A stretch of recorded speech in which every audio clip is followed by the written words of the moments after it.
अस्सलाम वालेकुम, मैं हूँ आपका होस्ट सोहेल सईद खान और आपका मकबूल चैनल 88.6 जिस पर आप सुन रहे हैं स्पोर्ट्स शो। और हमारे साथ आज मौजूद हैं हमारे मेहमान जनाब दानिश खान साहब, और जिनका ताल्लुक स्पोर्ट्स की ऐसी फील्ड से है जो कि मारधाड़ और गर्मजोशी से भरपूर है, यानी मार्शल आर्ट से इनका ताल्लुक है। और ये हमारे साथ अब रहेंगे अगले कोई डेढ़ घंटे तक, और इंशाल्लाह हम एक अच्छा प्रोग्राम आज सुनने को मिलेगा। कुछ स्पोर्ट्स से मुतालिक मालूमात और साथ ही साथ खेलों से मुतालिक खबरें, और होंगी हमारे पास गर्मा गर्म स्कोर्स के हवाले से जो हमने अभी तक दो अभी खेले गए, जो कल और परसों का खेला गया क्रिकेट मैच जो इंग्लैंड के खिलाफ खेला गया, उस पर भी आज हम बात करेंगे। और इसके साथ साथ जो मालूमात हमें हासिल होती रहेंगी और आपकी कॉल्स से हम इस्तेफादा हासिल करेंगे इंशाल्लाह। इस प्रोग्राम को उसी गर्मजोशी के साथ हम इसका आगाज करते हैं। और मैं यहाँ पहले तारुफ कराऊंगा जनाब दानिश साहब का। दानिश खान साहब बहुत सीनियर कराटे एक्सपर्ट हैं, इंटरनेशनल कराटे एक्सपर्ट हैं और world traditional karate silver medallist हैं 2018 में, और द फर्स्ट पाकिस्तानी रिसर्चर हैं ऑफ मार्शल आर्ट। ये मार्शल आर्ट में रिसर्च भी करते हैं, तहकीक का काम भी जारी है जनाब दानिश साहब का। और इसके साथ अवॉर्डेड बाय जापानी गवर्नमेंट से अवार्ड भी लिया है इन्होंने जापानी गवर्नमेंट से। और first Pakistani person who seated on the Japan सपोरो parliament seat, और इसमें उनके पास एक ओहदा भी वहां का मौजूद है, एक ऑनररी। और साथ ही साथ ये फाउंडर हैं वेपनरी आर्ट इन पाकिस्तान।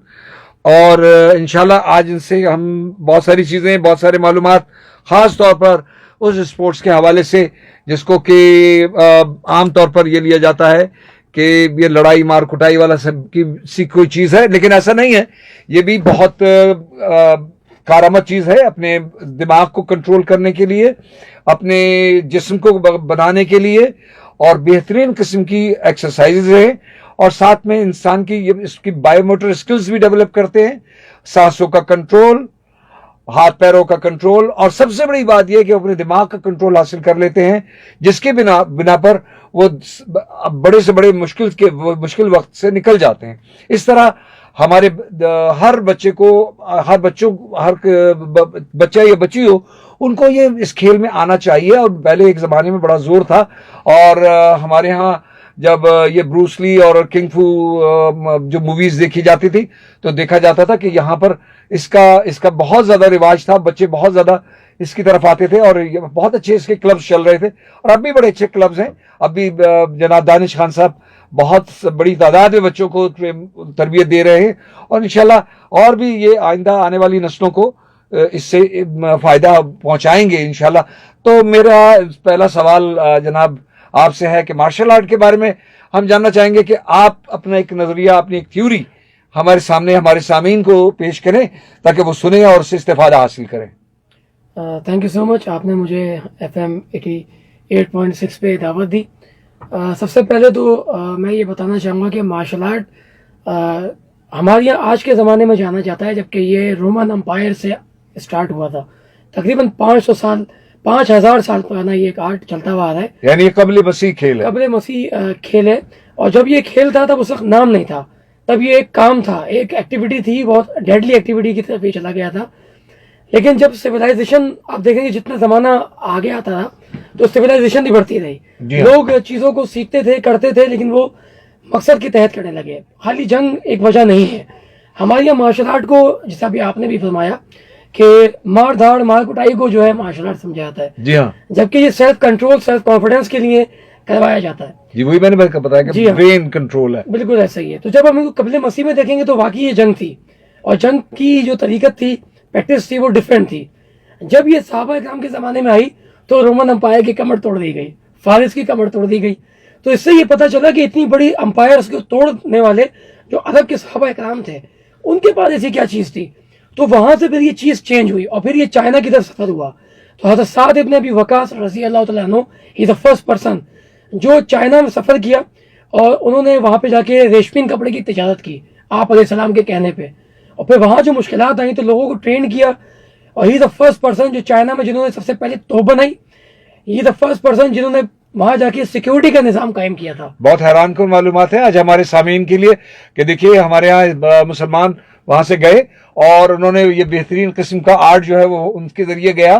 तो इसमें आपका क्या ख्याल है, इसमें हथियारों का इस्तेमाल में बतौर लाठी भी इस्तेमाल की जाती थी कि जो लाठियां भी जो है वो भी इस्तेमाल की जाती थी, या जो आज पुराना जो लाठी का एक पूरा सिस्टम है जिसमें वो बहुत खूबसूरत तरीके से घुमाते हैं, तो ये भी उसी की इब्तदाई शक्ल है मेरे ख्याल में.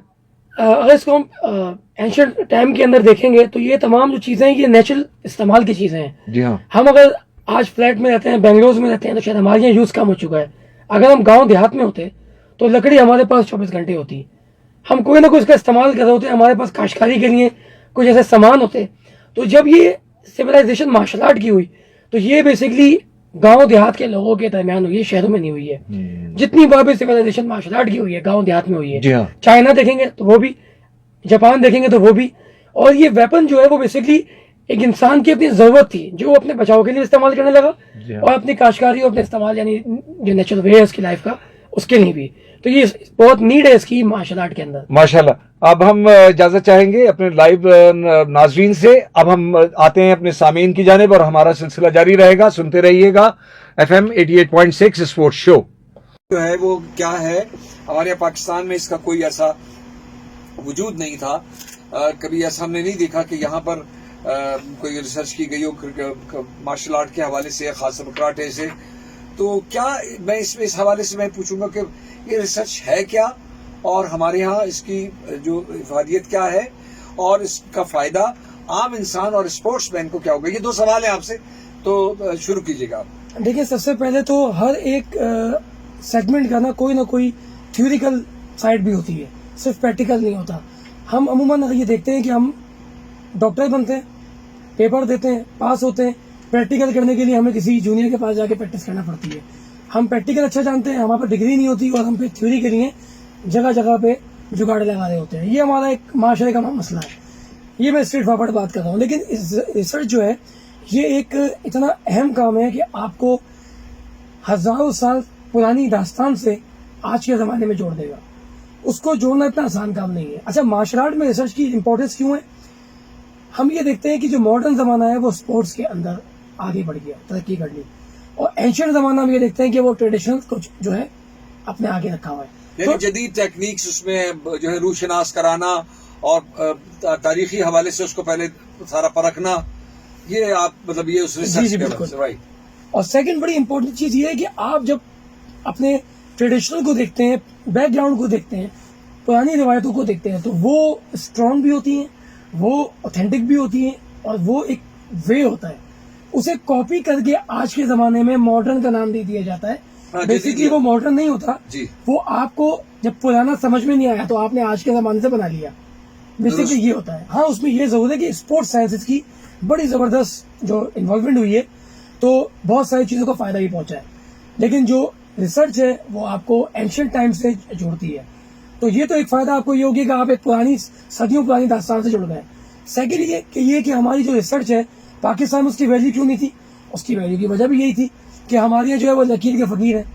ठीक है जी, हम लोग प्रैक्टिकल को करना चाहते हैं, पहलवानी करना चाहते हैं, लेकिन पढ़ना ही नहीं चाहते. हम एक ऐसी चीज को लेके आए मार्केट में कि आप पढ़े भी, आप सीखे भी. यूनिवर्सिटी के अंदर लेक्चरर ही बन सकते हैं आप. मार्शल आर्ट के अंदर मार्शल आर्ट की टीच कर सकते हैं. स्पोर्ट्स सेगमेंट फैकल्टी के अंदर आपके पास ही सब्जेक्ट है मार्शल आर्ट का, लेकिन आपको स्पोर्ट्स साइंसेस के जो फैकल्टीज हैं आपकी, वो आपको इजाजत नहीं देती कि आप रिसर्च पेश करें अपनी मार्शल आर्ट की. बड़े इंपॉर्टेंट सब्जेक्ट है ये तो बहुत सारे मार्शल आर्ट के लोग स्पोर्ट्स साइंसेस में मास्टर्स कर रहे हैं, ग्रेजुएशन कर रहे हैं. ये सब्जेक्ट डालना चाहिए. कैसे डालेंगे? रिसर्चर की बेस पे डाल सकते हैं जी. आज रिसर्चर मौजूद है तो फायदा ये पहुंच गया पाकिस्तान को. आम आवाम को क्या पहुंचा? खास आदमी को जो स्किलफुल है उसको भी ये पहुंचा कि वो इससे करीब हो जाएगा, मार्शल आर्ट से भी करीब हो जाएगा. ट्रेडिशनल क्या है, मॉडर्न क्या है, स्पोर्ट्स क्या है, जल्दी समझ जाएगा. एक ही इदारे के अंदर आपको सब कुछ पता चल जाएगा. आपको अलग अलग जगहों पे पता करने की जरूरत नहीं है. इसका सबसे बड़ा फायदा इन द बिगनिंग, आज के इस इवेंट के अंदर मैंने आपसे एक बात बोली कि ऐसा सारे अपने अभी वकास फर्स्ट पर्सन कैसे पता चला? क्या स्पोर्ट्स ने बताया? किसी यूनिवर्सिटी की किसी किताब में लिखा हुआ है?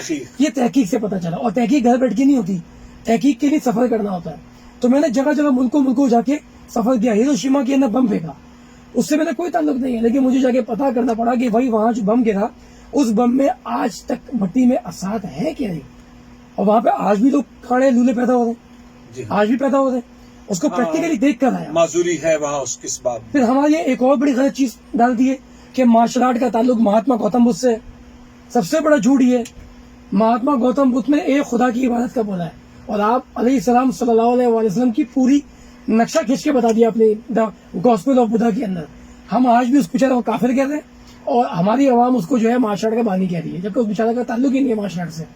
وہ خود اللہ کے نبی کی رسالت سنا رہا ہے کہ میرے بعد ایک اور بدھا آئے گا پہاڑوں کے بیچ سے, متر ہوگا اس کا نام. یہ پتا چلا تحقیق سے. کون سی کتاب بتا دی آپ کو یہ؟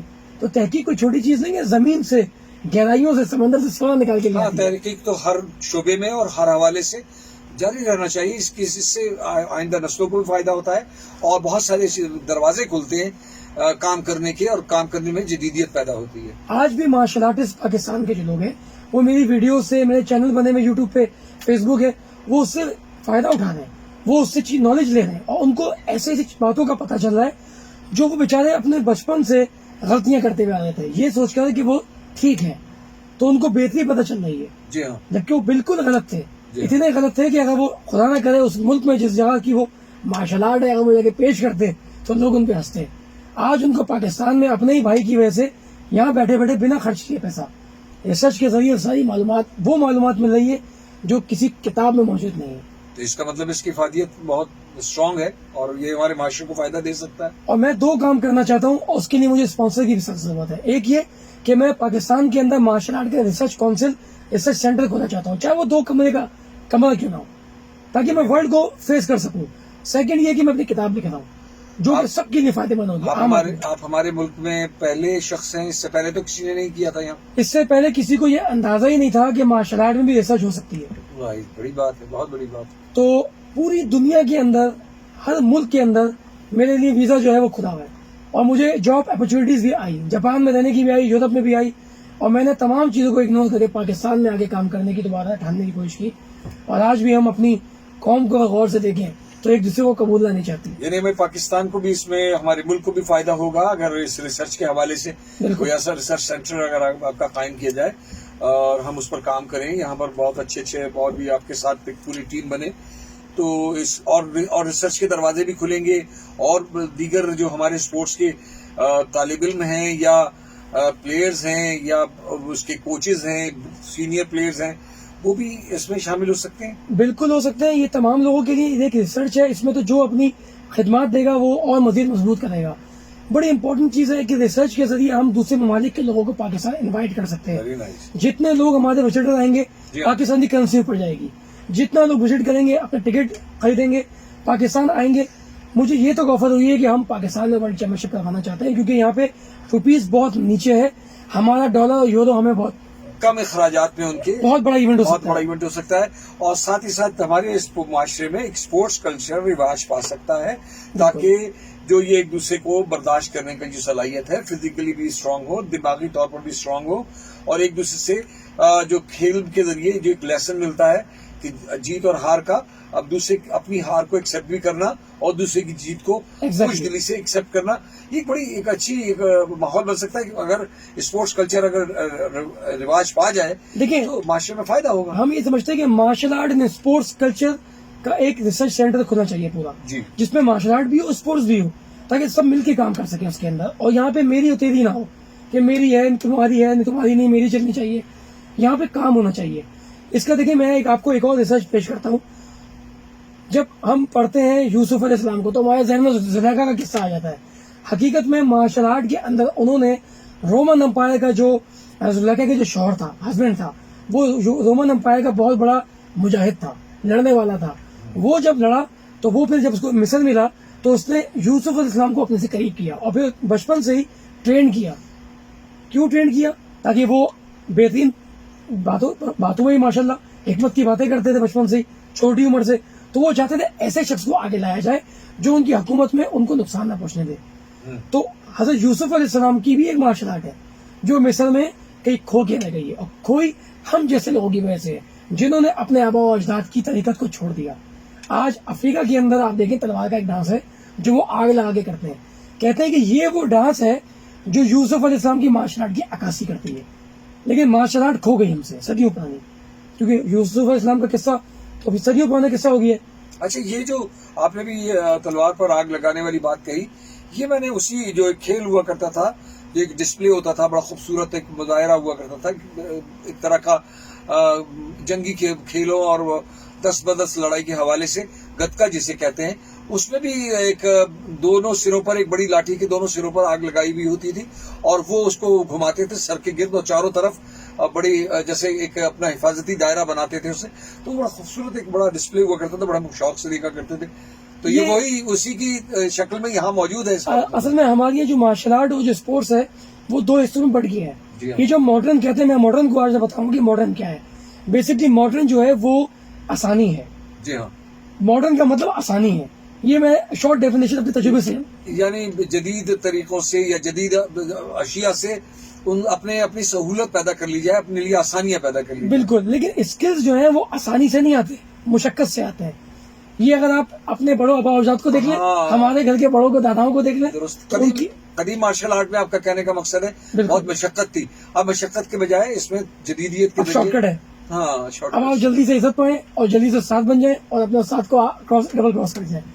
ठीक है जी. तो ये एक वजह है. और सेकंड बड़ी इंपॉर्टेंट चीज जो मैंने मॉडर्न के अंदर देखी, हम आसानी को तो देख रहे हैं, लेकिन आपको पता है कि स्पोर्ट्स साइंसेस के बावजूद हमारे अपने कराटे के साउथ एशियन चैंपियंस, उनके घुटने बेकार हो गए 12 साल के अंदर.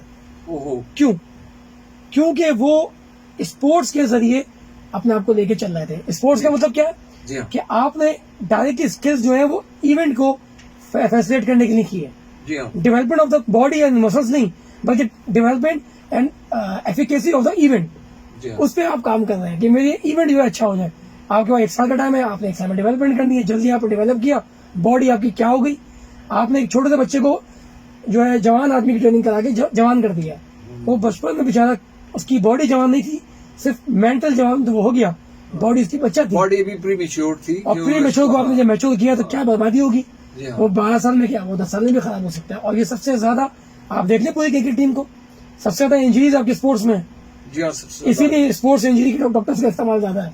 जी हाँ, ये बहुत बड़ा सब्जेक्ट बन चुका है बिल्कुल. Sports injury. तो जब हम अपने पिछले स्टेप को खत्म कर चुके, खराब कर चुके, तो आगे बहुत सारे स्टेप बनाने पड़ेंगे हमें.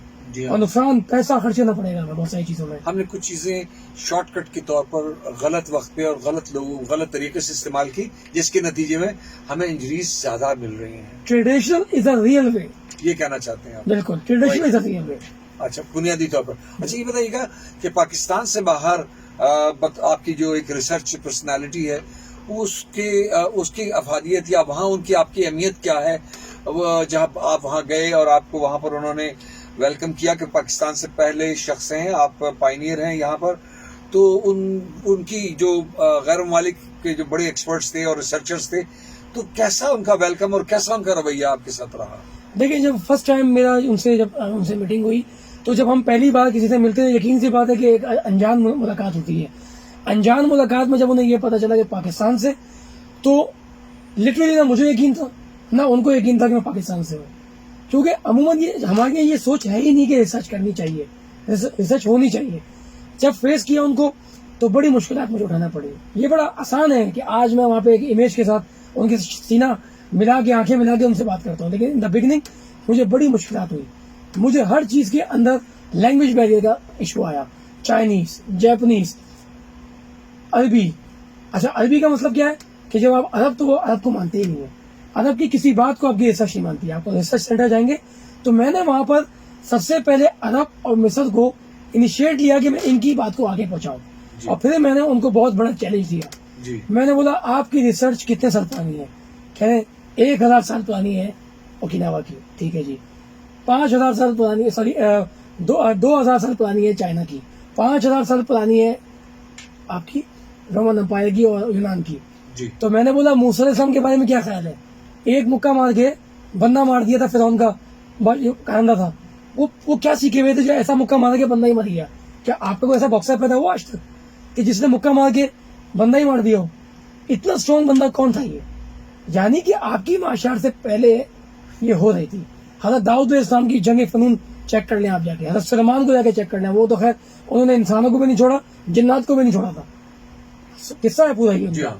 ایسے ہی مجھے ایک ریسرچر ملے اسکاٹ مرس, جو کہ امریکن آرمی کے ریٹائرڈ ہیں, اور ابھی وہ جاپان اوکیناوا کی جو نیوی ایجنسی ہے ان کی, اس میں کام کر رہے ہیں. تو انہوں نے مجھے بڑی عجیب بات بتائی, کہا کہ میں 3 لوگوں کو جانتا ہوں آپ کے مسلم کمیونٹی کے اندر. جی. تو میں بڑا عجیب ہوا, میں کہا عمران خان بولے گا یا نواز شریف بولے گا یا کوئی اور ہمارے پرائم منسٹر کی بات. تو اس نے بولا خالد, پھر کہا زرار, اور پھر ایک اور نام لیا ابو ذر. تو یہ اصل جو ہے حضرت خالد بن ولید ہے, حضرت زرار ہے رضی اللہ تعالیٰ عنہ, اور تیسرا نام اس نے لیا ابو ذر غفاری. بہت بڑی بات. میں نے کہا یہ تم کیسے جانتے ہو؟ تو اس نے بولا کہ میرے آبا و اجداد تمہارے خالد سے لڑے ہیں.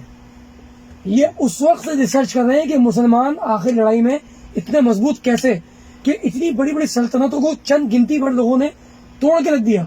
ہو نہیں سکتا ایسا, آخر ان کے پاس کیا ہے. یہی وہ وجہ تھی کہ جب آپ سلطنت عثمانیہ کی شروعات دیکھتے ہیں تو منگولوں نے بخارا بغداد کو جلا کے راکھ کر دیا تھا, کیونکہ عیسائیوں نے ان کو جگہ بتائی تھی کہ آپ جا کے ان کو ختم کرو, کیونکہ ان کے پاس کوئی ایسی بقایا جات ہے, یہ جادو کرتے ہیں, یہ فلاح کرتے ہیں, کہ ان کے پاس لڑنے کی بڑی خطرناک ٹیکنیک ہے. جی جی اور وہ جب کوئی چیز کنٹرول نہیں ہوتی ہم کہتے ہیں جادو ہو گیا. یہ ہماری ایک بڑی عجیب عادت جی. ہے. تو درست. یہ آٹومیٹک چیز جو ہے وہ پھر منگولوں نے بڑی, آپ نے داستان سنی ہوگی جی کہ خون اور ہماری جو اسلامک لائبریریاں ہیں وہ تو پانی میں بہا دی انہوں نے ساری. آج جی ہاں. ہمارے پاس ریسرچ کیا ہے؟ کچھ بھی نہیں ہے اپنی. جی ہاں. ہم ایک نئی تحقیق پہ لوگوں کو پڑھ رہے ہیں. تو میں لوگوں کو نہیں پڑھ رہا, میں مسلمانوں کی حقیقی تاریخ کو نکال رہا ہوں. اس میں جہاں تک ہو سکتا ہے, ابھی میری جو ریسرچ ہے بدھا کے حوالے سے, وہ کوریا کے اندر اسلامک ریسرچ سینٹر ہے, اس میں پڑھائی جا رہی ہے, اور مجھے فری لانس مجھ سے وہ چیز لی گئی ہے, اور بدھسٹ کو وہ پڑھائی جا رہی ہے. اور اس کے اندر ان کو بتایا جا رہا ہے کہ آپ کی شروعات, جو آپ بدھا کو مانتے ہیں, تو بدھا نے تو ایک خدا کی تعلیمات بتائی ہے, اور باقاعدہ طور سے چند نام لیے ہیں, وہ نام تو ہمارے نبی کے ہیں. تو آپ کی جو یہ بدھزم ہے, یہ 2 صدی کے بعد 8 دفعہ چینج ہوا ہے. اس کو بھی میں نے بتا دیا کہ 8 دفعہ کیسے چینج ہوا ہے. اس سے مجھے اپنی معاشرات کی تحقیق کی وجہ سے پتہ چلا. درست. تو یہ کوئی عام بات نہیں ہے کہ میں اتنی بڑی بات اس فورم پہ آپ کے سامنے پیش کر رہا ہوں. بے شک. تو اس سے ہمیں یہ پتہ چلا کہ وہاں کے بدھزم مذہب کے جو لوگ ہیں ان کو پریچ کرنا کا موقع ملا. تو ایک مارشل آرٹ کی چھوٹی ریسرچ کہاں تک کام کر رہی ہے, تو یہ چھوٹی چیز کیسے ہو سکتی ہے؟ بے شک, اس میں کوئی شک نہیں ہے. ہم بہت زبردست قسم کی بڑی حیران کن معلومات ہم تک پہنچی. بڑا اچھا لگا کہ مسٹر دانش آپ نے بڑی ہمیں حیران کر دیا آج, اور خاص طور پر یہ ثابت کیا کہ ریسرچ کتنی ضروری ہے, اور اس میں ہمیں کون سی حیران کن معلومات حاصل ہو سکتی ہیں. اور یقیناً آپ نے اس کی گہرائی میں جا کر کے, گہرائی میں اتر کر کے, اور مختلف ممالک اور ملٹی نیشنل آپ کے پاس جو سیٹ اپ تھا اس ریسرچ فورم کا, وہاں آپ نے یقیناً بہت ساری چیزیں اکٹھی کی ہوں گی, بہت ساری چیزیں جانی ہوں گی. تو وہ تو آپ خزانہ بنے ہوئے ہوں گے اس وقت ماشاءاللہ. کمپلیٹ پیپر ورک میرے پاس موجود ہے, جی. اور تمام چیزوں کے ثبوت موجود ہیں, اور کہاں کانفلکٹ ہو رہا ہے, کہاں پہ چیز ان نون ہے. چائنا بھی اپنے آپ کو بانی کہتا ہے, اور مائی باپ کہتا ہے مارشل آرٹ کے اندر. ایک جگہ جا کے وہ بھی لکھتا ہے ان نون. اب میں جا کے ان نون کو تلاش کرتا ہوں, ان نون کو ملتا ہی نہیں ہے. ہمارے پاس تو آدم علیہ السلام جب دنیا شروع ہوئی ہے تب سے ہمارے پاس شیشہ نصب ہے پورا. جی ہاں. تو ہم تو کمپلیٹ ہیں. دیکھیے 2 قومیں دنیا میں ایسی ہیں جس کے بارے میں اللہ نے کہہ دیا کہ آزاد تمہیں عزت ملے گی. ایک یہودی جسے کہا کہ میری پسندیدہ قوم تھی بنی اسرائیل. بنی اسرائیل, اور سیکنڈ مسلم, میں نے انہیں ببر شیر بنا کے بھیجا. تو اس کا مطلب کیا ہے کہ ہم جس فیلڈ میں جائیں گے ہمیں تھوڑی کوشش کرنی ہے, پازیٹیو ہونا ہے. ہمیں اللہ نے سرٹیفکیٹ دے دیا کہ ہم ببر شیر ہیں بس. تو ہم دیکھیں نا, ہمارے پاس بیچارے غریب طبقے کے لوگ, ہمیں اپنی سمت درست رکھنی ہے. سیم دو سکتے ہیں. ہمارا پیٹ آپ چیک کریں, جی ہاں. ہمارے ابھی اولمپک میں آپ چاہتے ہیں کہ ورلڈ ریکارڈ قائم کر دیا. ہاں جی ہاں. ایک سے ایک پلیئر حیران موجود ہے. کن تھا کہ وہ اس نے جیولن جو ہے وہ دیکھیں اتنا شاندار پھینکا کہ ایک ورلڈ ریکارڈ بھی اس نے بنا کر دیا. کامن ویلتھ گیمز کا وہ ورلڈ ریکارڈ بنا کہ اتنی دور پھینکا جانا. حالانکہ وہ اس سے ایک ایونٹ پہلے ہی بڑی مشکل سے وہ اس سے کافی پیچھے وہ رہ رہا تھا. اور وہ بعض اوقات تو یہ کنڈیشن تھی کہ وہی لڑکا کوالیفائی بڑی مشکل سے کر رہا تھا اس جیولن تھرو میں. لیکن ہوا یہ کہ پھر اس نے یہ بھی ہمیں کر کے دکھایا, اور ہم نے وہ منظر بھی دیکھا کہ پاکستان کا جھنڈا پھر لہرایا گیا سب کے سامنے. فخر بن گیا. تو بڑا فخر بنتا ہے. اور اس وقت تو ایک عجیب سی کیفیت ہوتی ہے, دلی کیفیت, کہ جب پاکستان کا جھنڈا اونچا کیا جاتا ہے, ترانہ بجتا ہے, تو وہ ایک کھیل کے میدان کی ایک سب سے خوبصورت جو لمحہ ہوتا ہے وہ وہی ہوتا ہے جب وہاں جھنڈا اوپر جائے اور ہمارا ترانہ بجے. تو ہم جو ہے وہ عجیب و غریب کیفیت میں ایک ٹرانس میں چلے جاتے ہیں کہ ہم ڈوب چکے ہوتے ہیں اس میں. اور ہمیں اس جھنڈے کو بار بار اوپر کرنے کے لیے ہمیں محنتیں کرنی ہوں گی ہمارے. جی ہاں, بار بار یہ جھنڈا اوپر جائے, بار بار دنیا میں ترانہ بجے. حالانکہ دنیا جانتی ہے ترانہ, جو جب ترانوں کا کمپٹیشن ہوا, یہ جو مقابلہ کیا گیا, اس میں بھی ترانہ ہمارا نمبر 1 پر ہے. تو اس کو ہم چاہتے ہیں کہ یہ نمبر 1 کھلاڑیوں کے بھی حوالے سے ہو, ہماری ریسرچ کے حوالے سے بھی ہو. تو آپ نے بڑی محنتیں کی ہیں, اس میں کوئی شک نہیں ہے مسٹر دانش. تو ابھی ہم آپ سے لیتے ہیں ساری اور معلومات اور بہت ساری گفتگو. میں چاہوں کچھ کہنا اگر آپ چاہتے ہیں تو ابھی بتائیے ہمیں کچھ, اب جو اگر رہتا ہے کوئی, تاکہ پھر میں کالرس کو پھر کال کر سکوں. نہیں, آپ اگر کال پھر ایک بار بانڈ کمپنی کے سامنے ترقیاتی کام ہو رہا ہے, جبکہ سنگل لین پر ٹریفک چل رہی ہے, جس کی وجہ سے اس وقت ممبئی سے شیر شاہ جانے والے ٹریک پر ٹریفک کی روانی متاثر ہو رہی ہے. لہٰذا عوام الناس سے گزارش ہے کہ احتیاط سے ڈرائیو کریں, مزید ٹریفک کی اپڈیٹ سے باخبر رکھیں گے. سنتے رہیے سمپل FM 88.6, آپ کے سفر میں آپ کا ہم سفر اسپیڈ 88.6.